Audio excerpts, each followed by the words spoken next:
whole thing. David is a man after God's heart. People after God's heart will wait on God's timing. That's the biggest thing, again, we see in these early chapters of David's life. He's willing to wait on God's timing. He's very patient, very faithful. He just trusts God, trusts his timing. It's an amazing part of his story. So a person after God's own heart will wait on God's timing. They won't take matters in their own hands. They'll just wait for God to reveal himself. Before we read, a little reminder of where David is during this sad story. He has been anointed king. It's been somewhere between 10 to 15 years, maybe even as long as 20 years, before he is now able to take the throne. Have you ever noticed God is not ever really in a hurry in our way of looking at it? It doesn't work that way. He works in his timing, and his timing is always, I'll be king when I'm king. No big deal. I'm not in a hurry. David is so patient. I'll be king when I'm king. No big deal. I'm not in a hurry. Patient. He's just trusting in God's timing. So a person, he's going to lead the nation with them. David goes into battle, an opportunity to kill Saul. One time when he was with David as king. Okay, so that's what we're going to transition into now. 2 Samuel chapter 1. After the death of Saul, David returned from striking down the Amalekites and stayed in Ziklag for 2 days.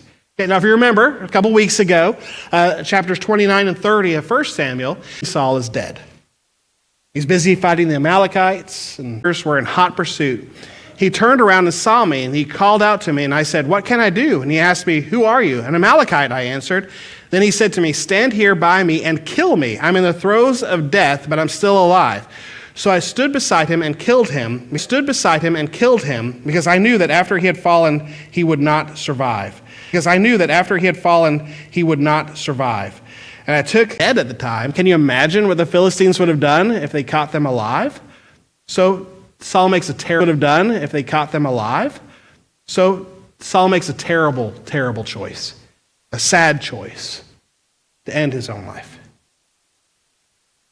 How does David respond to this terrible news? Well, this is symbolic of great emotional distress, of heartbreak, of the pain inside is so big that you got to get it out somehow. So you pull a Hulk Hogan and you're just so emotional. And you see this all the time in the Bible. And so that's what David does. It's a sign, an outward sign of inner turmoil. You don't see that a lot anymore. My Razorbacks, we lost in the Sweet 16 Friday night to Arizona. And I thought about it. I thought about just tearing my clothes in anguish, just because, it was a bad day, You don't see it that much. It says they grieved and they mourned all night long. They were genuinely distressed. This was not just for show. They fasted. Now, I've never been wondering if this is going to be the day that Saul kills him. And when Saul is an Amalekite, he answered. David asked him, "Why weren't you afraid, the Lord's anointed?" He said, "You cannot live because you did that."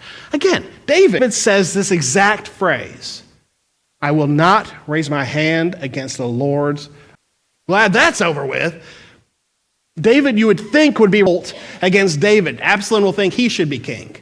Okay? And took matters into their own hands rather than just trusting God.